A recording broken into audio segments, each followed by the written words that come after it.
காட்ட தாமதம் வேண்டாமம்மா. ஓம் அமிர்தேஸ்வரி நமக. ஓம் நம சிவாயா. ஸோ இன்னைக்கு அருள் மொழிகளில் நம்ம என்ன பார்க்க போகிறோம் அப்படின்னா, பிரதி செயலும் எதிர்ச்செயலும்.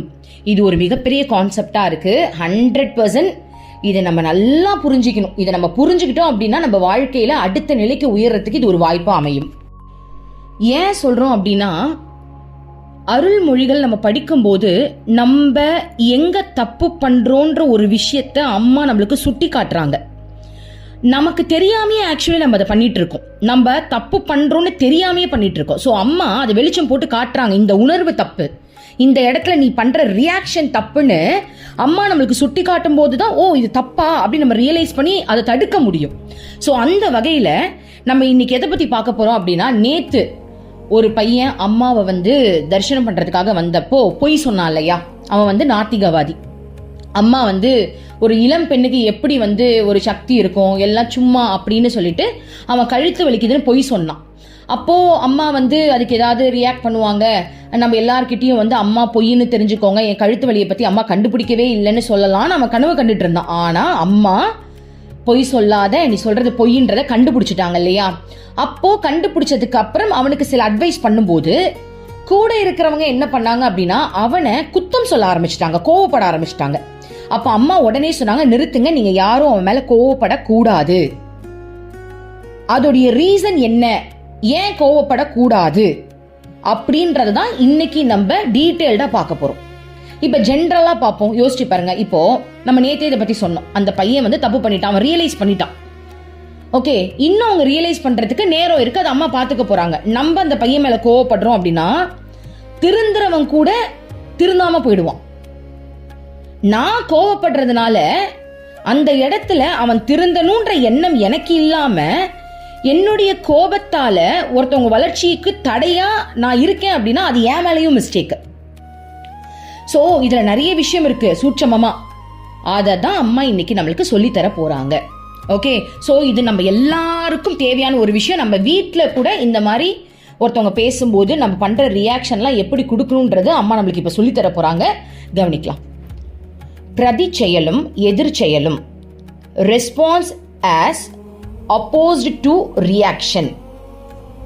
அந்த இளைஞனை கண்டித்த பக்தர்களுள் ஒருவர், அம்மா இங்கனம் கூறியதை கேட்டதும், அம்மா பிரதி செயல் என்றால் என்ன, எந்த விஷயம் குறித்து எதிர் செயலில் ஈடுபடுவது எங்களுக்கு இயல்பாக இருக்கிறது, எவ்வாறு பிரதி செயலை கண்டுபிடிப்பது என்று வினவினார். எப்பேற்பட்ட கேள்வி அவர் கேட்டார் பாருங்க. அம்மா நீங்க சொன்னீங்க பிரதி செயல்லாம் நீங்க யோசிக்கணும் அப்படின்னு சொன்னீங்க. பிரதி செயல்னா எப்படிமா, எதிர் செயல்னா என்னதுமா?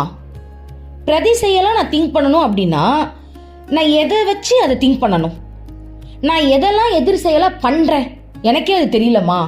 இதுல எது பிரதி செயல் எது எதிர் செயல்னு எனக்கு தெரியல. நாங்க எதிர் செயல் செஞ்சோம்னு நீங்க சொன்னீங்க, எதை வச்சு அதை எதிர் செயல்னு சொல்றீங்க, எங்களுக்கே அது தெரியல, எங்களுக்கு சுட்டி காட்டுங்கன்னு அம்மா கிட்ட கேட்குறாங்க. ஏன்னா இவங்க பண்ணது எதிர் செயல், பிரதி செயல் இல்லை. எதிர் செயல், ஏன்னா கோவப்பட்டாங்க இல்லையா, அதுதான் எதிர் செயலாம். பிரதி செயல்னா என்ன இப்ப அம்மா சொல்லுவாங்க, கவனிங்க. அம்மா இவற்றுக்கிடையே உள்ள வேறுபாடுகளை விளக்கினார். பிரதி செயலை பலவாறு விளக்கலாம். நடந்த விஷயத்தை முழுவதுமாக ஏற்றுக்கொள்வதும் பிரதி செயலே. அதை ஆக்கப்பூர்வமான மனநிலையோடு ஏற்காமல் மறுப்பதும் பிரதி செயல்தான். அல்லது அதை ஏற்றுக்கொள்ளவோ மறுக்கவோ செய்யாமல் இருக்கலாம். இந்நிலையில் உன்னிடம் தோன்றும் பிரதி செயலை நீ கவனிக்கிறாய். அதே சமயத்தில் அந்த பிரதி செயலின் உன்னை நீ ஈடுபடுத்தி கொள்வதில், அதாவது நீ அதிலிருந்து விலகி இருக்கிறாய். அதாவது அந்த பிரதி செயலை நீ பார்க்கிறாய். அப்படி பார்க்கும்போது நீ அதனோடு உன்னை ஐக்கியப்படுத்தி கொள்வது இல்லை. அதை காண்பவனாக மட்டுமே இருக்கிறாய், அதில் பங்கேற்பவனாக இருப்பது இல்லை. இவ்வாறு பிரதிச்செயல் புரிய நீ ஒரு கண்ணாடியை போல மாற வேண்டும். மற்றவர்களது உணர்வுகளை நன்கு பிரதிபலிக்க வேண்டும். கண்ணாடி அது பிரதிபலிக்கும் பொருட்களால் பாதிக்கப்படுவது இல்லை, மலினப்படுவதும் இல்லை, அவைகளின் உணர்வுகளோடு தன்னை ஐக்கியப்படுத்திக் கொள்வதும் இல்லை. ஓகே, இப்போ ஒரு பேரா முடிஞ்சிருச்சு. இந்த பேராவை இப்போ நம்ம அம்மாவுடைய அருளால் அம்மா எப்படி சொல்லித்தராங்கன்னு பார்ப்போம். ஸோ முதல் லைன் என்ன சொன்னாங்க அம்மா? பிரதிச்செயல் பலவாறு நம்ம விளக்கலாம்னு சொல்லிட்டு, நடந்த விஷயத்தை முழுவதுமாக ஏற்றுக்கொள்வதும் பிரதிச்செயலி. அதாவது ஒரு விஷயம் நடக்குது, அந்த விஷயத்தை நீ முழுசா ஏத்துக்கிற. ஓகே, முழுசா ஏத்துக்க முடியலனா மட்டும்தான் உனக்கு கோவம் வரும், கவலை வரும், கஷ்டம் வரும். ஒரு விஷயத்தை நீ ஏத்துக்கிட்ட அப்படின்னா அந்த இடத்துல எமோஷனல் ஃபீலிங் ரொம்ப இருக்காது. ஆமாவா இல்லையா? இப்ப இந்த இடத்துல ஒரு சம்பவம் நடந்துருச்சு. ஒரு பையன் அம்மா கிட்ட அப்படி நடந்துக்கிட்டான், அம்மா அதுக்கு அட்வைஸ் பண்ணிட்டாங்க, அதை நீங்க ஏத்துக்கிட்டீங்க. எப்படி? அவன் தப்பு பண்ணா இப்ப அவன் ரியலைஸ் பண்ணிட்டான், ரெண்டுத்தையும் ஏத்துக்கிட்டீங்க. முழுமையாக ஏற்றுக்கொள்வது, அதாவது அம்மா பாதி ஏத்துக்கிறத பத்தி சொல்லல, முழுமையாக ஏற்றுக்கொள்வது. இப்ப எக்ஸாம்பிள், அந்த பையன் தப்பு பண்ணான், ஆனா உடனே ரியலைஸ் பண்ணி மன்னிப்பு கேட்டான், இதுதான் முழுமையா ஏத்துக்கிறது. அப்போ நீ அந்த செயலை முழுமையா ஏத்துக்கிட்ட அப்படின்னா அதுல கவலையோ கோபமோ வெறுப்போ எதுவுமே இல்லை. ஏன்னா நீ பாக்குற, அவன் தப்பு பண்ணதையும் பாக்குற, அவன் ரியலைஸ் பண்ணதையும் பாக்குற. அப்ப அது முழுமை அடையுதா? முழுமை அடையும் போது அது பிரதிச்செயலை ஏத்துக்கிறது. புரியுதுங்களா? இப்ப பிரதிச்செயலை நம்ம இப்ப முழுமை அடையாம நீ அதை பாக்குற அப்படின்னா பாதி பார்ட்ட மட்டும் பாக்குற. அவன் அம்மா கிட்ட பண்ண தவற மட்டும் பாக்குற, அவன் மன்னிப்பு கேட்டதை நீ ஏத்துக்கவே இல்லை. அப்ப என்ன ஆகுது? உனக்கு அவன் மேல கோவம் வருது, அவனை ஒரு தப்பா பாக்குற 4 பேர்கிட்ட அவனை பத்தி நீ பேசுவ. அவன் போகும்போது வரும்போதெல்லாம் இவன் அன்னைக்கு என்ன பண்ணான்னு தெரியுமா, ஆனா அவன் மன்னிப்பு கேட்டதை மட்டும் சொல்ல மாட்டீங்க. அப்படி மன்னிப்பு கேட்டதை சொன்னாலும் அது பெருசாவே நினைக்க மாட்டீங்க. புரியுதுங்களா? சோ அம்மா என்ன சொல்றாங்க அப்படின்னா, இதை கவனிங்க, நடந்த விஷயத்தை முழுவதுமாக ஏற்றுக்கொள்வதும் பிரதிச்செயலே, அதை ஆக்கப்பூர்வமான மனநிலையோடு ஏற்காமல் மறுப்பதும் பிரதிச்செயல் தான். அதாவது ஆக்கப்பூர்வமாக அதை உன் மனசுல ரொம்ப பாதிப்படையாம, இது இயற்கை தானே, இது இயல்பான ஒரு விஷயம் தானே, எல்லாருக்கும் நடக்கிறது தானே. நான் மட்டும் அம்மா கிட்ட வரும்போது முழுசாவா நம்பிட்டேன்? ஸ்டார்டிங் வரும்போது ஏனோ தானே தான் நம்பினேன். அம்மாவை எத்தனையோ வாட்டி நானே எவ்வளவோ சும்மா இது பொய்யா இருக்கும், இது வேற மாதிரி இருக்கும், நடிப்பா இருக்கும், அம்மா அப்படி பண்ணிருக்கலாம், கண்டிப்பா எனக்கும் தான் வந்துச்சு. இது ஓகே தானே, இது இயற்கையான விஷயம் தானே, இது ஆக்கப்பூர்வமா யோசிக்கிறது, இது நேச்சர் தானே. சோ அதுக்குள்ள ரொம்பவும் முழுகாம இட்ஸ் ஓகே ஃபைன், அது ஒரு விஷயம் இல்லப்பா, இதெல்லாம் நானே அனுபவிச்சு கடந்து வந்ததுதான் அப்படின்னு அவங்கள ஆக்கப்பூர்வமா புரிஞ்சுக்கிட்டு நம்ம ஏத்துக்கிறோம் இல்லையா, அதுவும் பிரதிச்செயல் தான் அம்மா சொல்றாங்க. அல்லது அதை ஏற்றுக்கொள்ளவோ மறுக்கவோ செய்யாமல் இருக்கலாம். இந்த விஷயத்துக்கும் எனக்கு சம்பந்தமே இல்லை, ஏன் பொழப்ப நான் பாக்குறேன்டா, அந்த பக்கம் நான் ஏன்டா தலை வைக்கணும், அம்மா யாருக்கோ பாடம் நடத்துறா, நமக்கு நடத்துற பாடத்துக்கே ஒன்னும் முடியல அப்படின்னு அதை ஏற்கவும் நான் போறது கிடையாது, மறுக்கவும் போறது கிடையாது. எந்த பஞ்சாயத்து வேணாலும் நீங்க நடத்திக்கோங்க, என்ன ஆளை விடுங்கடா சாமின்னு ஓரமா ஒதுங்கி நின்று நம்ம வேலையை பாக்குறோம் இல்லையா, அதுவும் பிரதிச்செயலே. புரிஞ்சிருச்சா? பிரதிச்செயல்னா என்ன தெரியுமா? மத்தவங்களுக்கு பாதிப்படையாம நான் எனக்குள்ள ஒரு அழகான சொல்யூஷனை கொண்டு வர. நம்பர் 1 அவங்கள புரிஞ்சிக்கிறது, ஓகேவா? நம்பர் 2 அவங்க விஷயத்துல சுத்தமா தலையிடாம ஒதுங்கிடுறது. நம்பர் 3 முழுசா அக்செப்ட் பண்றது. சோ இதுல பிரதிச்செயல்னா என்னன்னு உங்களுக்கு புரியுதா? என்ன சொல்றாங்க அப்படின்னா, ஒரு விஷயம் அங்க நடக்குது, அந்த விஷயத்துல நான் அவங்கள பத்தி தவறான ஒரு நெகட்டிவான ஒரு பதிவை அங்க வைக்காம அதை எந்த அளவுக்கு புரிஞ்சிக்கிற தன்மையில நான் புரிஞ்சிக்கிறேன் அப்படின்றதுதான் அந்த பிரதிச்செயலா இருக்குன்றது எனக்கு தோணுது.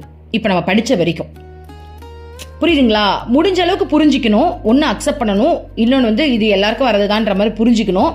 இல்ல எனக்கும் உனக்கும் சம்பந்தமே இல்லை, நான் ஏன் அதுல தலையிடவே மாட்டேன்னு ஒதுங்கிடணும். ஓகே, சோ இதெல்லாமே பிரதிச்செயல்னு அம்மா சொல்றாங்க. பிரதிச்செயல்னா மத்தவங்களுக்கு டிஸ்டர்பன்ஸ் ஆகாம, என் மூலமா இன்னொருத்தவங்களுக்கு எந்த ஒரு பாதிப்பும் வராம, அவங்க மூலமா எனக்கும் பாதிப்பு வராம, நான் அதை சரியான கண்ணோட்டத்துல எந்த விதத்துல வேணாலும் எடுத்துக்கலாம், ஆனா சரியான கண்ணோட்டத்துல நான் எடுத்துக்கிறேன். புரியுதுங்களா? சோ இதுல ஒரு பாசிட்டிவ் தான் இருக்கு, அதுதான் பிரதிச்செயல். அடுத்தது அதே சமயத்தில் அந்த பிரதி செயலில் உன்னை நீ ஈடுபடுத்தி கொள்வது இல்லை. அதாவது நீ அதிலிருந்து விலகி இருக்கிறாய். அதாவது அந்த பிரதி செயலை நீ பார்க்கிறாய். அப்படி பார்க்கும்போது நீ அதனோடு உன்னை ஐக்கியப்படுத்தி கொள்வது இல்லை. அதாவது அம்மா இப்ப இதுல என்ன சொல்றாங்கன்னா, பிரதி செயல் எப்படிப்பட்ட செயலா இருக்கு அப்படின்னா, அதுக்குள்ள நீ ஊடுருவல, அத ஒரு சாட்சியா இருந்து நீ பாக்குற. புரியுதுங்களா? அந்த பிரதி செயல் மூலமா உனக்குள்ள ஒரு ரியாக்ஷனுமே நடக்கல. அந்த பிரதி செயல் மூலமா நடந்ததை நீ ஒரு சாட்சியா நின்னு இதுதான் நீ பாக்குறியே தவிர அதன் மூலமா உன் மனசு பாதிப்படையாம நீ பாத்துக்கிற. ஒரு செயல் நடக்குது, அந்த செயலை வந்துட்டு பிரதி செயல்னா பாசிட்டிவா பாக்குறது சொன்னமா. நம்பர் 2, உன்னுடைய மனசு பாதிக்காத அளவுக்கு நீ பாக்குற. இதுதான் அம்மா சொல்றாங்க. அதுக்கு பேர் தான் பிரதி செயல். சோ அம்மா பாருங்கடா, இது நமக்கு சொல்லித்தராங்க. உன் வீட்டுல ஒரு சம்பவம் நடக்குதுன்னா கூட நீ பிரதி செயலை தான் முதல்ல முன்வைக்கணுமே தவிர்த்து எதிர் செயலை முன்வைக்க கூடாதுன்னு சொல்லித்தராங்க. பிரதி செயல்னா என்ன? சாட்சி பாவத்துல பாரு, அவங்களுடைய உணர்வை புரிஞ்சுக்கிட்டு பாரு, அதை முழுமையா அக்செப்ட் பண்ணு. ஒருத்தவங்க உன்னை போட்டு கத்துன்னு கத்துறாங்க, இவங்க அப்படிதான் கத்துவாங்கப்பா, நான் அக்செப்ட் பண்ணிதான், இப்படிதான் வாழ்ந்துட்டு இருக்கோம். நாங்க சின்ன வயசுல எங்க அப்பா குடிச்சிட்டு வந்து வீட்டுல இப்படிதான் டெய்லி கத்துவார், எங்களுக்கு பழகிடுச்சு, அக்செப்ட் பண்ணு. இதுதான் பிரதி செயலா பாக்குறது. எதிர் செயல்னா அப்படியே எதிர்த்து உன்னைய வேதனைப்படுத்தி அவங்கள வேதனைப்படுத்தி, புரியுதுங்களா? அது வேற மாதிரி போறது. சோ அம்மா நமக்கு தான் சொல்லி தராங்க, நம்மள சுத்தி எந்த விஷயம் நடந்தாலும் அத பிரதி செயல்ல பாரு. சோ பிரதி செயல்ல நம்பர் 1 என்ன சொல்லி கொடுத்தாங்க அப்படின்னா, முழுசா ஏத்துக்கோ. ஏத்துக்கிட்ட அப்படின்னா உனக்கு கவலை வராது. ஓகே. ரெண்டாவது வந்து எமோஷனலி நீ அதுல அஃபெக்ட் ஆக கூடாது. சாட்சி பாவத்துல பாரு. இல்லையா அதை கண்டுக்காத. ஓகே, அதான் சொல்றேன், பிரதி செயல்ல நிறைய விதங்கள் இருக்கு. நம்ம ஒவ்வொரு விதத்தையும் சொல்லி தராங்க பாருங்க. ஒன்னு, எமோஷனலா பேர்டன் ஆகாத, யாருக்கும் நடக்குதுன்னு சொல்லிட்டு வெளில வந்துரு.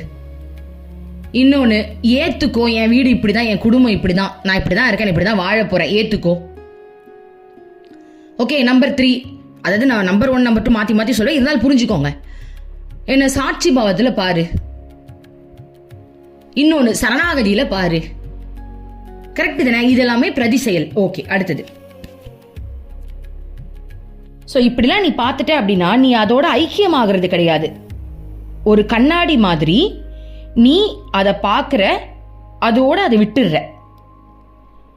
ஐக்கியமாகிறது கிடையாதுன்னா எமோஷனலி நீ அதுல உள்ள போய் அழுதுகிட்டோ பிரச்சனை பண்ணிக்கிட்டோ இருக்கிறது இல்ல. பிரதி செயல் அப்படின்றது ஜஸ்ட் பாக்குற, அக்செப்ட் பண்ற, இல்ல வேணான்னு விடுற, ஏதோ ஒண்ணு பண்ணிட்டு அதுல இருந்து வெளில வந்துடுற. அதுக்குள்ள நீ மாற்றுறது கிடையாது. இது பேர் தான் பிரதி செயல்.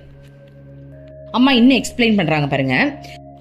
இதை திரைப்படம் பார்ப்பதோடு ஒப்பிடலாம்.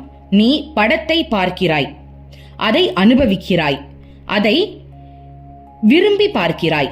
படத்தை அனுபவிப்பதாலும் படத்தில் வரும் சம்பவங்களில் நீ ஈடுபடுவது இல்லை. அதை புறத்தில் இருந்து கொண்டு காண்கிறாய். அதை நீ காணும் அல்லது கேட்கும் விஷயங்களில் உன்னால் கடைபிடிக்க முடிந்தால் அது வாழ்க்கைக்கு அழகை சேர்க்கும். நிகழும் விஷயங்களிலிருந்து நீ விலகி இருந்து அதை ரசித்து சிரிக்கலாம். இதை செய்ய உனது இதயத்தில் கருணை இருக்க வேண்டும். அன்பு கருணையும் உள்ளவராலேயே பிரதி செயலை வெளிப்படுத்த முடியும். சோ அம்மா என்ன சொல்றாங்க பாருங்க, நம்மளுக்கு புரியுற மாதிரி ஒரு படத்தோட கம்பேர் பண்றாங்க. இப்போ ஒரு படம், இப்ப இவ்வளவு நேரம் நம்ம பார்த்தது ஒரு படம் தான், ஏன்னா நம்ம எல்லாம் அங்க இல்ல. ஓகே, இப்ப நம்ம எல்லாரும் அங்க இருக்கோம். அந்த பையனுக்கும் அம்மாவுக்கும் ஒரு சம்பவம் நடந்துச்சு. ஒரு படமா தானடா நம்ம அதை இப்போ ஒரு பார்த்துட்டோம். ஒரு படம் பார்த்தா நம்ம என்ன பண்ணுவோம், அதுக்குள்ள இருக்கிறதுல சில விஷயங்களை நம்ம எடுத்துப்போம். நல்லதா இருந்தா எடுத்துக்கிட்டு வாழ்க்கையில கடைபிடிப்போம், இல்லைன்னா அதை சிரிச்சுட்டு வெளில வந்துட்டே இருப்போம். மற்றபடி அதை உட்காந்து அவங்கள பத்தி தப்பா பேச, நாசர் வந்தான் பாரு அப்படின்னு அவரை பத்தி தப்பா பேசிக்கிட்டு விஜய் இறங்குனா இருப்பாரு, அந்த மாதிரிலாம் நம்ம யாரையும் பர்டிகுலரா ஒருத்தவங்களை பத்தி புறம் பேசிக்கிட்டோ அதையே வச்சுக்கிட்டோ சுத்துறதெல்லாம் கிடையாது. அது படம் நமக்கு தெரியும். அதே மாதிரி உன் வாழ்க்கையில் நடக்கிற சம்பவங்களை யதார்த்தமா பாரு, நல்லதை நல்லா எடுத்துக்கிட்டு வாழ்க்கையில தேவையானதை அதை எடுத்துட்டு நடத்திக்கோ. இல்லையா அதை பார்த்துட்டு படம் நினைச்சு விட்டுரு. இப்போ வாழ்க்கையில எந்த சம்பவம் நடந்தாலும் திரைப்படம் நடக்குதுன்னு நினைச்சு விட்டுரு. சோ அம்மா என்ன சொல்றாங்க, பிரதி செயலை நீ சரியா ஃபாலோ பண்ணணும் அப்படின்னா உனக்குள்ள அன்பு கருணை இருந்தா மட்டும்தான் அந்த பிரதி செயலை உன்னால வெளிக்காட்ட முடியுமா, அது இல்லாம உன்னால வெளிக்காட்ட முடியாது. இப்ப எக்ஸாம்பிள், இப்போ உனக்கு அகங்காரம் இருக்கு, நிறைய அகங்காரத்துக்கு இம்பார்ட்டன்ஸ் கொடுத்துட்ட, அகங்காரம்னா என்ன? என்னை பத்தி தான் பெருமையா பேசணும், மற்றவங்களை பத்திலாம் பெருமையா பேசினா என்னால ஏத்துக்க முடியாது. நீ பெருமையா பேச, உன்னை விட நான் எவ்வளவு பெருமையா என்னை பத்தி பேசுறேன் பாருன்னு நம்ம சில விஷயங்கள்லாம் பண்றோம் இல்லையா, அதெல்லாம் அகங்காரம். நான் போட்டி போடுறதுதான் அகங்காரம். அப்போ நீ அகங்காரத்துக்கு இம்பார்ட்டன்ஸ் கொடுத்து கொடுத்து வாழ்ந்துகிட்டே இருந்துட்ட அப்படின்னா, இப்போ உன்னை யாரோ ஒருத்தவங்க சொல்லிட்டாங்க, ஏதாவது சொல்லிட்டாங்க அப்படின்னா உன்னை ப்ரூவ் பண்றது, அவங்க எப்படி என்ன அப்படி நினைச்சாங்க, அதாவது இந்த உலகமே அப்படிதான் வாழ்ந்துட்டு இருக்கு. உன்னை ப்ரூவ் பண்றதுக்காகவே இந்த உலகம் வாழ்ந்துட்டு இருக்கு. ஆமாவா இல்லையே? இப்பதான் நம்ம என்னமோ அம்மா கிட்ட வந்துட்டு நான் ஏன் மற்றவங்களுக்காக என்ன ப்ரூவ் பண்ணும், உனக்காக நான் வாழ்ந்தா போதும், உனக்கு தான் எல்லாமே தெரியுமே, நிம்மதியா இருக்கும். இதுக்கு முன்னாடி ஒருத்தவங்களுக்கு ப்ரூவ் பண்றதுக்காகவே வாழ்ந்திருப்போம் ஒவ்வொரு நிமிஷமும். ஆமாவா இல்லையா? யோசிச்சு பாருங்க. உண்மையா சொல்றேன், ஒரு சின்ன எக்ஸாம்பிள் சொல்றேன் பாருங்க. நான் எங்க சொந்தக்காரவங்களுக்கு தான் ஒருத்தவங்களுக்கு சாப்பாடு கொடுத்து அனுப்புறேன். என்கிட்ட இருந்தது இப்ப எக்ஸாம்பிள் ஒரு 5 சப்பாத்தி. நான் என்ன பண்றேன், எனக்கு 2 போதும், 3 அவங்களுக்கு கொடுக்குறேன். ஏன்னா என்கிட்ட இருந்ததுல என்னை விட அவங்களுக்கு அதிகமா தான் கொடுத்துருக்கேன். ஆனா அதை எடுத்துட்டு 3 கொடுத்துருக்கு பாரு. இப்ப அவங்க அப்படி சொல்லும் போது, அவங்க அப்படி சொல்லிடக்கூடாதுன்றதுக்காக நான் என்ன பண்றேன், போனை போட்டு இல்ல 5 தான் செஞ்சேன், ஆனா உங்களுக்கு அதுல 3 தான் கொடுத்துருக்கேன் நான் சொல்லிட்டா மட்டும்தான் அவங்க என்னை பத்தி தப்பா பேச மாட்டாங்கன்றதுக்காகவே நான் என்னை பத்தி முன்னாடியே அவங்களுக்கு சொல்லிடுறேன். இதான் உண்மை. ஆனா கடவுளுக்கு நம்ம எதையுமே எக்ஸ்பிளைன் பண்ணணும்னு அவசியமே கிடையாது. யோசிச்சு பாருங்க, நீங்க உங்களை பத்தி ஒருத்தவங்க தப்பா நினைச்சிடக்கூடாது, அது உங்களால தாங்கவே முடியாது. எக்ஸ்பிளைன் பண்ணி அவங்க நம்மளை பத்தி எதுவுமே நினைக்காத அளவுக்கு நீங்க வாழ்ந்துடணும். அப்போ ஒவ்வொரு நிமிஷத்தையும் நீங்க இன்னொருத்தவங்களுக்கு ப்ரூவ் பண்ணணும்னே வாழ்ந்துகிட்டு இருக்கீங்க, வாழ்ந்துட்டு இருக்கோம். கரெக்டா? சோ அம்மா வந்ததுக்கு அப்புறம் தான் இது நம்மளுக்கு தேவையில்லை. யாரு என்னை பத்தி என்ன நினைச்சா என்ன, ஒரு பிரயோஜனமும் கிடையாது. அவார்டு தர போறாங்களா, ரிவார்டு தர போறீங்களா, நினைச்சிட்டு போங்களா. இப்ப என்ன பிரச்சனை வந்துருச்சு, என் அம்மா சொல்றதுதான் நான் செய்ய போறேன்னு இப்ப நம்ம அம்மா மகான் வந்ததுக்கு அப்புறம் தான் நம்ம வாழ்க்கையில அந்த மாதிரி விஷயங்கள் எல்லாம் நம்ம பார்த்துக்கிட்டு சரி பண்ணிட்டு இருக்கோம். சோ அந்த வகையில இப்ப அம்மா நம்மளுக்கு என்ன சொல்லி தராங்கன்னு புரிஞ்சிருச்சா? உன் வாழ்க்கையில் நடக்கிற சம்பவங்களை படம் மாதிரி பாரு, அதுக்குள்ள ரொம்ப போய் முழுகாத. ஓகேவா? யாருக்காகவும் நீ வாழல, அம்மாவுக்காக தான் வாழ்ற. அப்படி ஒரு எண்ணத்தோட அம்மா என்ன சொன்னா, கருணை அன்பு உள்ளவங்களுக்கு மட்டும்தான் இந்த பிரதி செயல் வரும். நம்ம அகங்காரத்துக்கு ரொம்ப இம்பார்ட்டன்ஸ் கொடுத்துக்கிட்டு இருக்கோம். அகங்காரம் ஏன் வருது அப்படின்னா, மற்றவங்களுக்கு நம்மளை ப்ரூவ் பண்ணுன்ற எண்ணத்தினாலதான் அந்த அகங்காரம் வருதுன்னு பார்த்தோமா. சோ இங்க நம்ம பண்ண வேண்டியது, யாருக்கும் நம்மளை ப்ரூவ் பண்ண வேண்டாம் அப்படின்னாலே அகங்காரம் அங்க உடஞ்சிரும். நீ ப்ரூவ் பண்ண வேணாம்னு நினைச்சாலே அகங்காரம் போயிடும். யோசிச்சு பாரு, உன்னை ப்ரூவ் பண்றதுக்கு தான் அகங்காரமே வேலை செய்யுது. சோ அது வேண்டாம். அப்ப அகங்காரம் முடிஞ்சிருமா? அகங்காரம் முடிஞ்சிட்டாலே நீ அன்புக்கு ஆட்டோமேட்டிக்கா இம்பார்ட்டன்ஸ் கொடுக்க ஆரம்பிச்சிருவ. ஆமாவா இல்லையா? அகங்காரம் இல்ல அப்படின்னா அன்பு வருமா இல்லையா? யோசிச்சு பாருங்க. எப்படி சொல்லலாம்? இப்போ அன்பு இருக்கிற இடத்துல எனக்குன்னு அது எதுவுமே வேலை செய்யாது, மற்றவங்களுக்காக வேலை செய்ய ஆரம்பிச்சிடும். அகங்காரம் எனக்காக மட்டும் வேலை செய்யும். அகங்காரத்தை நான் எடுத்துட்டேன் அப்படின்னா அங்க அன்பு வந்துருதா? அன்பு வந்துட்டாலே இந்த பிரதி செயல் அப்படின்ற ஒரு விஷயம் நம்ம கிட்ட வந்துடும் நம்ம சொல்றாங்க. ஓகேவா? சோ இது அப்படியே நம்ம ஃபேமிலியோட கம்பேர் பண்ணணும். நம்ம திரைப்படம் மாதிரி நம்ம வாழ்க்கையே பார்க்கணும். ஓ இந்த கேரக்டர் இப்படியா, ஓகே ஓகே. அதுக்குள்ள முழுகி என் புருஷனா எனக்கு ஏன் தான் இந்த மாதிரி வாச்சான்னு தெரியலையே, என் மாமியார் மாமியார் ஏன் தான் எனக்கு இப்படி இருக்காங்கன்னு தெரியலையேன்னு உள்ள போய் முழுகிட்டு ஃபீல் பண்ணிட்டு இருக்க கூடாது. அதுவும் ஒரு திரைப்படம். இந்த பிரிவில் இந்த படத்தில் நடிச்சுக்கிட்டு இருக்கேன், ஏன் இந்த கேரக்டர்ஸ் எல்லாம் இப்படிதான் இருக்கு.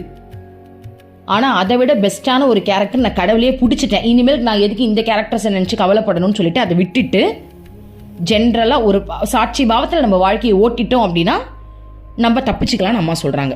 அடுத்தது, இதை கேட்ட பக்தர் ஒருவர், சாதாரண மக்களுக்கு இது சாத்தியமா அம்மா என்று கேட்டார். அம்மா, குழந்தைகளே, இந்த மாதிரி அறியப்படுவதால் பிரதி செயலை பெற முடியாது. நீ அம்மா சொல்றது ஜஸ்ட் காதால கேட்டா மட்டும் பிரதி செயலை பெற முடியாது. லௌகீக வாழ்க்கையில் நீங்கள் லட்சாதிபதியாக விரும்புவதாக வைத்துக் கொள்ளுங்கள். காலத்தை வீணடிக்காமல் உடனே அந்த லட்சியத்தை அடைவதற்காக முயற்சியில் ஈடுபடுவீர்கள். அதற்கான திட்டமிட்டு கடுமையாக உழைப்பீர்கள். ஆர்வத்தோடு பாடுபடுவீர்கள். உணவையும் உறக்கத்தையும் துறப்பீர்கள். லட்சியத்தில் கண்ணும் கருத்துமாக இருப்பீர்கள். இதேபோல் மாணவர்கள் மருத்துவராகவோ பொறியியலராகவோ அதற்காக முயன்று படிக்கிறார்கள். ஆனால் உண்மையான அமைதி நிறைந்த வாழ்க்கையை பெற துணை புரியும் ஆன்மீக லட்சியம் குறித்து உங்களுக்கு நூற்றுக்கணக்கான சந்தேகங்கள் தோன்றும். அது சாத்தியம்தானா என்று பல கேள்விகளை கேட்பீர்கள். என்ன பரிதாபம்! அம்மா நம்மளை பார்த்து என்ன சாத்தியமானு கேட்கிறியே, அம்மா எப்படி தெரியுமா கேட்குறாங்க? ஆக்சுவலி இது சாத்தியமானு கேட்கிறியே, நீ லட்சாதிபதி ஆகணும்னு ஒரு கோல் வச்சிருக்க அப்படின்னா அது சாத்தியமோ சாத்தியம் இல்லையோ என்ன ஓட்டம் ஓடுற? எனக்கு ஆகணும்னு சொல்லிட்டு சாப்பிட மாட்டேங்கிற, தூங்க மாட்டேங்கிற, முயற்சி செய்யற, யோசிக்கிற, அதையே யோசிக்கிற, யார்கிட்ட போகலாம், எங்க கேட்கலாம், எந்த டீமை செட் பண்ணலாம், எதை முதல்ல ஸ்டார்ட் பண்ணலாம்னு எவ்வளவு யோசிக்கிற. அது சாத்தியமா சாத்தியம் இல்லையான்றது கூட நீ யோசிக்கல, முயற்சியை எடுப்போன்னு இறங்குற. அதே மாதிரி ஒரு மருத்துவ படிப்புக்கு படிக்கிறவங்களும் ஒரு இன்ஜினியருக்கு படிக்கிறவங்களும் நான் இது என்னால சாத்தியமா, நான் அவ்வளவு பெரிய ஆளா ஆயிடுவேனா இல்லையான்னு யோசிக்கிறது இல்லை, முயற்சியை முதல்ல எடுத்துடுற.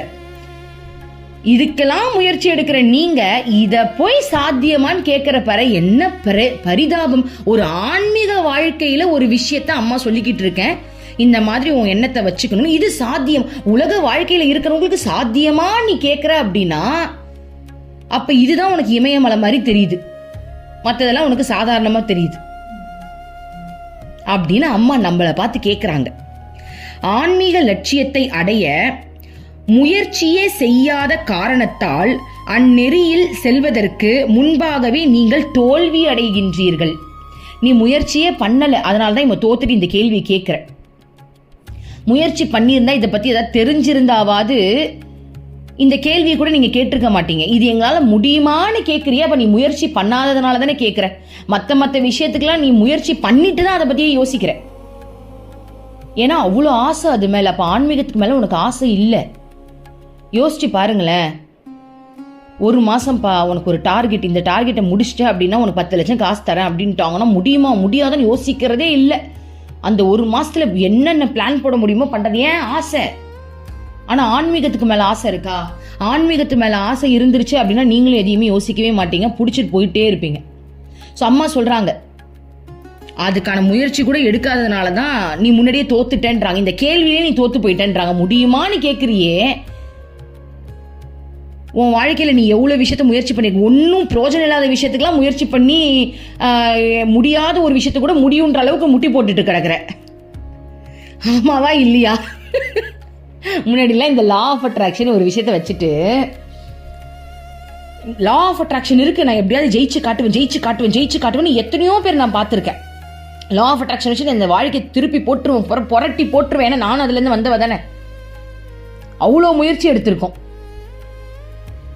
ஆனா இன்னைக்கு ஒரு ஆன்மீகத்துக்கு முயற்சி எடுக்கிறதுக்கு முன்னாடியே என்னால முடியுமா, என்னாலலாம் இது முடியுமா அப்படின்னு ஒரு கேள்வி கேட்கிறேன்னா இங்கேயே தோத்துட்ட. ஏன் தோக்குற? அப்போ உனக்கு அதுல ஆசையே இல்லை. உன்னோட ஆசை முழுக்க சுயநலமா மத்த விஷயத்துல தான் இருக்கு, உண்மையில ஆசை இல்லைன்னு அர்த்தம். ஓகே, அடுத்தது விஞ்ஞான துறையில் மனித அறிவு மாபெரும் வளர்ச்சி அடைந்திருக்கிறது. இன்று விஞ்ஞானம் சாதித்து உள்ள பல விஷயங்கள் சாத்தியமல்ல என்று எண்ணிய காலம் இருந்தது. மனிதன் நிலவுக்கு செல்வான் என்று நினைத்து பார்க்க முடியாத காலம் இருந்தது. தொலைக்காட்சியை பற்றி எண்ணி பார்க்க முடியாத காலம் இருந்தது. ஒரு காலத்தில் கற்பனையில் கூட கருதி இருக்க முடியாத பல விஞ்ஞான விந்தைகள் இன்று மிக சாதாரணமான விஷயங்களாக இருக்கின்றது. இந்த அற்புதங்களை எல்லாம் மனித அறிவு சாதித்து உள்ளது. இந்த சாதனைகளும் கண்டுபிடிப்புகளும் விஞ்ஞான துறையை நோக்கி செலுத்தப்பட்ட மனித மனதிலிருந்து வெளிப்பட்ட பெரும் ஆற்றலுக்கு சாட்சிகளாக இருக்கின்றன. ஆயினும் விஞ்ஞானிகளின் மூலம் வெளிப்பட்டு உள்ள அறிவாற்றலானது மனித மனதுள் புதைந்து கிடக்கும் அளப்பெரும் ஆற்றலின் ஒரு சிறு பகுதியே ஆகும். மனித மனதில் ஆற்றலுக்கு அளவே இல்லை. பாருங்க, நம்ம இத்தனை நாள் இந்த விஞ்ஞானிகள் மூலமா கண்டறியப்பட்டதெல்லாம் ஒரு சிறு துளிதான் அம்மா சொல்றாங்க. அதை விட மிகப்பெரிய ஆற்றல் நமக்குள்ள இருக்கு. ஆனா ஏன் ஆசைக்கு ஆசைப்பட்டு என்னுடைய சுய விருப்பத்துக்கு ஆசைப்பட்டு என்னுடைய மிகப்பெரிய ஆற்றலை அதுக்குள்ள முழுகாம அதிலிருந்து கிடைச்ச ஒரு சின்ன ஒரு சக்தியை வச்சுக்கிட்டு எனக்கு பிடிச்சதெல்லாம் இந்த உலகத்துல நான் சாதிச்சுக்கிட்டு இருக்கேன். இதுதானே இப்ப விஞ்ஞானம் பண்ணிக்கிட்டு இருக்கு. ஆமாவா இல்லையா? எங்க இருந்து இப்ப மின்சாரம் உருவாச்சு? எதுவுமே நம்ம பண்ணல. கெமிக்கல் ரியாக்ஷன்லாம் ஆட்டோமேட்டிக்கா நடக்குது. ஏன்னா அதெல்லாம் கடவுளுடைய படைப்பு. தண்ணியிலிருந்து நம்மளுக்கு கரண்ட் வரும், பூமியிலிருந்து கரண்ட் இழுக்க முடியும், காற்றிலிருந்து கரண்ட் இழுக்க முடியும் அப்படின்றது கடவுள் நமக்கு கொடுத்த ஒரு விஷயத்த நம்ம யூஸ் பண்றோம். நான் கண்டுபிடிக்கல, கடவுள் கொடுத்ததை நான் கண்டுபிடிச்சிட்டு இருக்கேன். ஆனா அதே ஆற்றலை வச்சு நான் இறைவனாவே மாற முடியும்ன்ற ஒரு உண்மை தெரிஞ்சிருச்சு, அதை உனக்கு பிடிச்சிருச்சு, அதுல உனக்கு ஆர்வம் வந்துருச்சு அப்படின்னா அதை நோக்கி பயணம் செஞ்சிருப்போம்ல. அதுல இருக்கிற சின்ன ஆற்றலை வச்சுக்கிட்டே நம்ம இந்த உலகத்துக்கு தேவையான விஷயங்களை பண்ணிக்கிட்டு இருக்கோம். அடுத்தது, இந்த அளப்பெரும் ஆற்றல் எல்லா மனிதர்களிடமும் இருக்கிறது. ஒரு மனிதன் லட்சியத்தை அடைய வேண்டும் என்று உண்மையாகவே விரும்பினால் அது அவனுக்கு இயலாதது அல்ல. அவன் தன் மனதுள் ஆழ்ந்து ஊடுருவி சென்று தனது உணர்வுகளுக்கு தோய்ந்து மூழ்கக்கூடிய தைரியசாலியாக இருக்க வேண்டும். அப்போது எதுவும் அவனை தோல்வியுற செய்யவோ அடிமைப்படுத்தவோ இயலாது. ஏனெனில் அவன் தன்னுள் இருக்கும் ஆற்றலின் மூலாதாரத்தையே அடைந்தவனாகிறான். பாருங்க, என்னுடைய படைப்புக்கு காரணமான அந்த மூலாதாரத்தையே நான் அடைஞ்சிட்டேன். அதை அடையிறதுக்கு எந்த தடையும் இல்லாம நான் எதுக்குமே பயப்படாம அதை நான் முன் வச்சு நான் அதை அடைஞ்சிட்டேன் அப்படின்னா மற்றது எல்லாமே என்னுடைய படைப்புக்கு கீழே வர்றதுக்கு சமமாயிடும். யார் ஒருவர் இம்மாதிரியான முயற்சியில் ஸ்ரத்தையுடன் ஈடுபடுகிறாரோ அவர் வெற்றி பெறுவார் என்று அம்மா உறுதியாக கூறுகின்றேன். சோ அவர் கேட்ட கேள்விக்கு அம்மா இங்க பதில் சொல்றாங்க. என்ன கேட்டார்? எங்களால முடியுமான்னு கேட்டார். அதுக்கு அம்மா என்ன சொல்றாங்க? முயற்சி பண்றதுக்கு முன்னாடி இந்த கேள்வி கேட்கறதே தோல்வினாங்க. அடுத்தது என்ன சொன்னாங்க அப்படின்னா, விஞ்ஞானிகளை எடுத்துப்பாரு. விஞ்ஞானிகள் வந்துட்டு இதுக்கு நிலாவுக்கு போக முடியுமான்னு முன்னாடி எல்லாம் சொல்லியிருந்தாங்கன்னா நம்பாத விஷயத்த விஞ்ஞானத்தின் மூலமா சாத்தியம் பண்ணிட்டாங்க. அது எவ்வளவு பெரிய விஷயம். அந்த விஷயத்த அவங்க எப்படி பண்ணாங்க? நமக்குள்ள அந்த மனிதனுடைய சக்தியை வச்சு அவங்க அதை பண்ணாங்க. ஆனா அந்த சக்தியே சின்ன சக்தி தானா.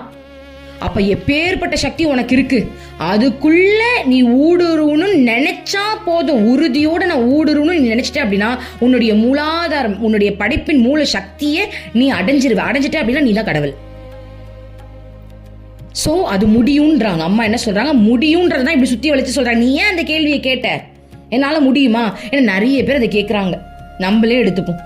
உலக வாழ்க்கையில இருக்கவங்களாம் ஆன்மீகத்துக்கு வந்துட்டா ஐயோ அதெல்லாம் நம்மளால முடியாதுப்பா, நிம்மதியா அது வேற மாதிரி, அதெல்லாம் இப்பெல்லாம் இல்லை, வயசான காலத்தில் பார்த்துக்கலாம், இப்பயே வேணா ஆன்மீகத்துக்கு வந்துட்டு அப்படின்னு தான் இந்த உலகமே சொல்லுது. ஆன்மீகத்தை பற்றி தெரியாதவங்க எல்லாருமே அதை தான் சொல்றாங்க. ஓகேவா? ஸோ அம்மா என்ன சொல்றாங்க? முடியும் முடியும். எவ்வளோ விஞ்ஞானத்தின் மூலமா எவ்வளோ கண்டுபிடிச்சிருக்க, அதுவே கொஞ்சம் சக்தி. இந்த கொஞ்சம் சக்தியை வச்சு உன்னால இவ்வளோ கண்டுபிடிக்க முடியுதே. உனக்குள்ள இருக்கக்கூடிய அந்த உண்மை சக்தியின் பின்னாடி நீ இன்னும் கொஞ்சம் பிராக்டிஸ் பண்ணி பாரு, உன்னால கடவுளாவே ஆக முடியும்ன்றாங்க அம்மா. இங்கனம் வெற்றி பெற்று நிலையை அடைந்த மகான்கள் பலர் உலகில் இருக்கிறார்கள். பாருங்க, இவ்வாறு வெற்றி பெற்று அம்மா சொன்ன வழியில வெற்றி அடைஞ்ச மகான்கள் இந்த உலகத்துல நிறைய பேர் இருக்காங்களாம். அவர்களுக்கு இது சாத்தியம் என்றால் உனக்கும் சாத்தியமே. எவ்வளவு பெரிய விஷயம் பாருங்க. இந்த உலகத்துல எத்தனை மகான்கள் அடைஞ்சிருக்காங்க. அம்மாவையும் எடுத்துப்போம். அம்மா பக்தி பண்ணி கடவுளாவே மாறிட்டா. அம்மா சொல்றா, என்னால முடியும்னா உன்னாலையும் முடியும். ஏன்னா நீ என்னுடைய மூலத்தை வச்சுதான் வந்தவ. என்னுடைய மூல சக்தியின் மூலமா தான் நீங்க இருக்க. நீ வேற நான் வேற இல்லை. என்னுடைய சக்தி தான் உனக்குள்ள இயங்குது. அப்போ உன்னால முடியும் தானேன்றாங்க. எவ்வளோ பெரிய விஷயம். அம்மா எவ்வளோ பெரிய விஷயம் சொல்லிட்டா பாருங்க. நம்மளால முடியும்ன்ற அம்மா. இன்னைக்கு காலையில தான் நான் இந்த விஷயத்த நினைச்சேன். ஏன்னா இந்த உலகத்துல நிறைய பேர் குருமார்கள்னு சொல்லிட்டு எனக்கு எல்லாமே தெரியும், என்ன தவிர குருவே இல்லைன்னு சொல்லிக்கிட்டு இருக்காங்க. ரீசெண்டா நான் கூட ஒரு வீடியோவை பார்த்தேன். உண்மையா நான் சொல்றேன், என்ன மாதிரி ஒரு சத்குரு இந்த உலகத்துல யாருமே இல்லை, இனிமேலுக்கு வர முடியாதுன்னு ஒருத்தவங்க சொல்லி நான் கேட்டேன். என்ன ஒரு நானுன்ற தன்மை, அதுலயே தெரிஞ்சிருச்சு அவங்க ஒரு சத்குருவே இல்லைன்ட்டு. புரியுதுங்களா? ஸோ அப்போ நான் நினைச்சேன், அம்மா ஏமா இவங்கெல்லாம் இப்படி சொல்றாங்க, ஒருவேளை நீ கடவுள் அவதாரன்றதுனால நீ உன்னால இது ஈஸியா முடிஞ்சிருச்சு, ஒருவேளை எங்களுக்கு கஷ்டமோ நான் இன்னைக்கு காலைல தான் நினைச்சேன். ஒருவேளை எங்களுக்கு கஷ்டம்தான் போல, நீ கடவுள்ன்றதுனால ஈஸியா கடவுள் அடைஞ்சிட்ட, நாங்களும் ரொம்ப கஷ்டப்படணும் போல நினைச்சா. அதுக்கு தான் அம்மா இன்னைக்கு வேற லெவல்ல பதில் சொல்றா. எனக்கு சாத்தியம்னா உனக்கும் சாத்தியம்ன்றா, உனக்கும் சாத்தியம்தான். அப்படி நினைக்கவே நினைக்காத. நான் உன் அம்மா சாத்தியம், அம்மாக்கு சாத்தியமான ஆச்சுல, அம்மா கடவுளா மாறினல, கடவுளை நேர்ல பார்த்தல, அப்ப உனக்கும் தான் சாத்தியம். நீ வேற நான் வேறயா? அம்மா இருக்கும்போது நீ ஏண்டி கவலைப்படுற? உன்னை கடவுளாக்க வேண்டியது அம்மாவுடைய கடமைன்றா. ஒரு விஷயம் சொல்றேன் பாருங்க, எனக்கு அம்மா போட்ட பிச்சையால, அம்மாவுடைய அருளால நிறைய வாட்டி கிருஷ்ணன் நேர்ல வந்திருக்காரு. ரீசெண்டா ஒரு 3 days முன்னாடி கூட கிருஷ்ணர் நேர்ல வந்தார். எப்படின்னா, நான் கிருஷ்ணாவோட போட்டோவை முகத்துல வச்சுதான் படுத்துப்பேன். அன்னைக்கு கொஞ்சம் மனசு வலி, ஸோ அவரை நினைச்சதான் ஒரு வலி. விடிய காலையில நான் என் போட்டோக்கு பதில் ஆக்சுவலி ஒருத்தவங்களோட தலை மேல நான் தலை வச்சிருந்தா எப்படி ஃபீல் ஆகுமோ அந்த ஃபீல் வந்துச்சு. என் கையால முடியெல்லாம் தொட்டு பாக்குறேன். அப்போ உடம்பு ஃபுல்லா அவர் மேல படுத்து இருக்கு. அப்ப நான் நினைக்கிறேன், கிருஷ்ணா நீ தான் வந்துட்டியா கிருஷ்ணான்னு கேக்குறேன். சோ இந்த மாதிரி நிறைய வாட்டி நடந்திருக்கு. இதுக்கு காரணம் என்னுடைய பக்தியான்னு கேட்டா அதுல ஒரு பருக்க கூட கிடையாது. எனக்கு தெரியாது, அது சுத்தமா அது கிடையாது. எனக்கு அம்மா குடுக்குறா. ஏன்னா எனக்கு அந்த தன்மை இருக்கான்னு தெரியல. கடவுளை நேர்ல வர வைக்கிற அளவுக்கு எனக்கு பக்தி இருக்கா, அந்த அளவுக்கு எனக்கு சக்தி இருக்கான்னு எனக்கு தெரியாது. ஆனா அம்மா, இவ என் குழந்தை, இவ என்ன நம்பி இருக்கா, என்ன சரணாகதி அடைஞ்சிருக்கா, இவளுக்கு நான் கொடுப்பேன்னு கொடுக்குறா. இதுக்கு மேல வேற என்ன வேணும்? அப்போ அதனாலதான் அம்மா கேக்குறா, என்னால முடிஞ்சது உன்னால ஏன் முடியாதுன்னு கேக்குறா. அப்போ கொடுக்கறதுக்கு அம்மா ரெடியா இருக்கா. இதான் உண்மை. அம்மா கொடுக்கறதுக்கு ரெடியா இருக்காங்க. நம்ம வாங்குற தன்மையில தான் இருக்கணும், வேற ஒண்ணுமே இல்லை. எவ்வளவு பெரிய விஷயம் பாருங்க. இதுவே என் அம்மா இல்லை அப்படின்னா இது எனக்கு நடந்திருக்காது, வாய்ப்பே கிடையாது. எப்படி கடவுள் வருவாங்க நேர்ல? நான் அவ்வளோ நல்லவளா? என் குரு வர வைக்கிறாங்க. நான் கொஞ்சம் பக்தி பண்ணா கூட என் குழந்தை பண்றா, இந்த பூமியில நான் அவதாரமா வந்திருக்கேன், இது பண்ற பக்திக்கு கொஞ்சமாவது கண்ணில் காட்டுவோன்னு கொஞ்சமாவது கண்ணில் காட்டுறாங்க. இதை காட்டாம விட்டா அது பண்ணாம போயிட போதே. எப்படியாவது இந்த ஜென்மத்திலேயாவது அவளை தூக்கிட்டு போயிடணும் அப்படின்னு என்னை படைச்சும் விட்டுட்டு என் பின்னாடி ஓடி வந்துட்டு இருக்கிறது நம்ம அம்மா தான். கரெக்டா?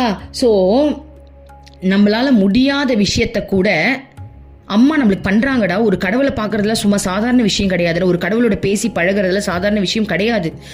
ஆனா நம்ம அம்மா நமக்கு அது ஈஸியா கொடுக்குறாங்க, அள்ளி கொடுக்குறாங்க. உனக்கு என்னடி வேணும்? எனக்கு கிருஷ்ணா வேணுமா, இந்தா புடி, பேசு, ஜாலியா இரு. எவ்வளவு பெரிய விஷயம் தெரியுமா இது? ஏன்னா ஏன் இவ்வளவு பெரிய விஷயம் சொல்றேன் அப்படின்னா, இப்ப குருலாம் இல்லாம ஒருத்தவங்க தனியா இருக்காங்கன்னு வச்சுப்போமே, தனியா ஸ்பிரிச்சுவலா நிறைய முயற்சி பண்றாங்க அப்படின்னா எவ்வளோ கஷ்டப்படணும் தெரியுமா? அதாவது அது எப்படி எனக்கு சொல்ல தெரியல. சில யோக முறைகள் மூலமா தான் கடவுளை அடையிறாங்க. அந்த யோக முறையெல்லாம் பண்றதுக்குள்ள உடம்பே உயிர் செத்து பொழைக்கணுமா. ஒவ்வொரு யோக முறைகளும் நம்ம பண்ணி கடவுள் அடையிறதுக்குள்ள அது மிகப்பெரிய கஷ்டமா. அத்தனை வலி இருக்கும் அதுல. அதாவது நிறைய வலி என்னமோ சொன்னாங்கடா, எனக்கே தெரியல. அதெல்லாம் ரொம்ப கஷ்டம். நீ அத சொல்ல, பிரேம பக்தி மார்க்கம், ஞான மார்க்கம் சொல்றாங்கல்ல. பக்தி மார்க்கத்துல போனா ஓரளவுக்கு கடவுளும் உன் பின்னாடியே வருவான். ஞான மார்க்கத்துல போகும்போது நம்ம நிறைய விஷயங்களை ஊடுருவி நீயே அதை ஆராய்ஞ்சி நீயே அந்த சக்திகள் எல்லாம் கத்துக்கிட்டு ஒரு யோக முறையில நீ கடவுள் அடையிறது ரொம்ப கஷ்டமா. அதெல்லாம் அவ்வளவு ஈஸியா எல்லாராலையும் பண்ணிட முடியாது. அது பண்ணவே முடியலன்றதுனால தான் கடவுளே கீழே இறங்கி பக்தியாவது பண்ணித்தோல, நான் உன் பின்னாடி வரேன்னு கடவுள் வந்துகிட்டு இருக்காரு.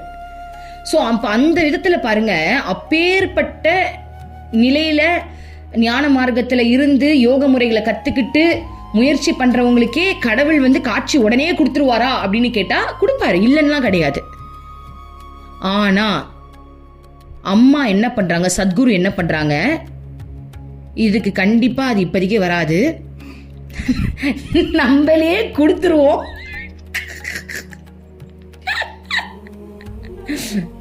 சோ நம்மளாவது கொடுப்போன்னு இறங்கி வந்து நம்மளுக்கு கொடுத்துக்கிட்டு இருக்காங்கடா. இதான் உண்மை, சத்தியமான உண்மை. நான் நினைச்சு பாக்குறேன், எவ்வளவு பெரிய பாக்கியம் தெரியுமா. கடவுள்கிட்ட பேசுறேன், அம்மா ரிப்ளை பண்றா, நான் பேசுறேன் ரிப்ளை பண்றாப்பா, நேர்ல வராங்க பேசுறாங்க. ஆனா என்னுடைய பேச்செல்லாம் எப்படி இருக்கும்னா, அவங்களுக்கும் எனக்கும் உள்ள உறவு சம்பந்தப்பட்டதா இருக்குமே தவிர்த்து, மா எனக்கு சம்பளம் வேணும், எனக்கு ஏதாவது பிசினஸ்ல ப்ராஃபிட் வரணும்லாம் கேட்டனா எட்டி கூட பார்க்க மாட்டாங்க. அதான் பிரேம பக்தி. இந்த பிரேம பக்தியில அவங்க நம்மளுக்கு வராங்க, ரெஸ்பான்ஸ் பண்றாங்க அப்படின்னா அதுல முழுக்க முழுக்க அன்பு நிறைஞ்சிருக்கணும். உனக்கும் எனக்கும் உள்ள விஷயத்திற்கு அவங்க கண்டிப்பா வந்துருவாங்க, மற்ற விஷயத்துக்கும் கண்டிப்பா வருவாங்க, இல்லைன்னு சொல்லல. ஆனா பிரேமை அப்படின்றது எப்படின்னா, எனக்கு மற்ற பிரச்சனையை விட எனக்கு உன் கூட இருக்கிறது தான் மிகப்பெரிய பிரச்சனையா இருக்கு, நீ இல்லாததான் எனக்கு பிரச்சனையாவே இருக்கு, மற்றதுல எனக்கு பிரச்சனையாவே தெரியல. அதுதான் பிரேம பக்தி. அந்த பக்தி ஒருத்தவங்களுக்கு கிடைக்குது அப்படின்னா அது கண்டிப்பா குரு இல்லாம வராது. சோ அம்மாவுக்கே சமர்ப்பணம். அடுத்தது, சோ வட கேரளாவில் இருந்து வந்திருந்த பக்தர்கள் தேவி மாதா என்னும் பாடலை பாட ஆரம்பித்தனர். ஓகேவா? சோ இன்னைக்கு அம்மா நம்மளுக்கு அழகான விஷயத்த சொல்லி கொடுத்தாங்களா? பிரதி செயல் எதிர்ச்செயல். ஸோ நீ வந்து ஒரு விஷயம் நடக்குது அப்படின்னா எடுத்த உடனே எதிராக மட்டும் திங்க் பண்ண, முதல்ல பிரதி செயலாக திங்க் பண்ணுன்றாங்க, பாசிட்டிவாக திங்க் பண்ணு, உள்ளுக்குள்ளே அதை எடுத்துக்கிட்டு எமோஷ்னலாக ஃபீல் பண்ணாத, ஒரு சாட்சி பாவத்தில் பாரு, கண்ணாடி மாதிரி பாரு, நல்லதை நினச்சி பாரு அப்படின்னு சொல்கிறாங்க. எடுத்த உடனே உன்னுடைய தேவையில்லாத புத்தியெல்லாம் எடுத்துகிட்டு வந்து போடாத, உன்னுடைய கோவத்தை, உன்னுடைய அகங்காரத்தை, ஆணவத்தெல்லாம் அந்த செயலில் அந்த அந்த இடத்துல வந்து நீ போடாத. அன்பை போடு, அதுக்கு பதில் அன்பை போடு, கருணையை போடு, புரிதலை போடு, அவனுடைய உணர்வை புரிஞ்சுக்கோ. ஸோ இந்த பிரதி செயலுக்கு இம்பார்ட்டன்ஸ் கொடுன்னு அம்மா சொல்றாங்க. புரியுதா? பிரதி செயலுக்கு நம்ம எல்லாரும் இம்பார்ட்டன்ஸ் கொடுக்கலாமா? ட்ரை பண்ணலாமா? அம்மா நாங்கள் ட்ரை பண்ணுறோம், எங்களுக்கு சப்போர்ட் பண்ணுங்கம்மா. ஸோ அம்மா செல்லம், ஒவ்வொரு நாளும் அருள்மொழிகள் மூலமாக எங்களை நீங்கள் சூப்பராக வழி நடத்துறீங்கம்மா. எங்களை வழி நடத்தி எங்களை அந்த மாதிரி பக்குவமான ஒரு உணர்வுக்குள்ளே எங்களை எப்படியாவது வச்சுக்கோங்கம்மா. ப்ளீஸ்மா, எங்களுக்கு நிறைய பக்குவத்தை சொல்லி கொடுங்கம்மா. அன்பை கருணையை எங்களுக்குள்ள மலர்றதுக்கு நீங்கள் தாம்மா வழி வகுத்து அதை மலர்ற வைக்கணும். எங்களை வழி நடத்திடுங்கம்மா. நாங்கள் எங்களை உங்ககிட்ட ஒப்படைச்சிட்டோம், நீங்கள் தாம்மா பார்த்துக்கணும். ஐ லவ் யூம்மா. ஓம் அமிர்தேஸ்வரி நமஹ. ஓம் நம சிவாயா. மனமே உனக்கு சொந்தம், ஒருவரும் இல்லை என்ற உண்மையை ஒரு நாளும் நீ மறந்திடாதே.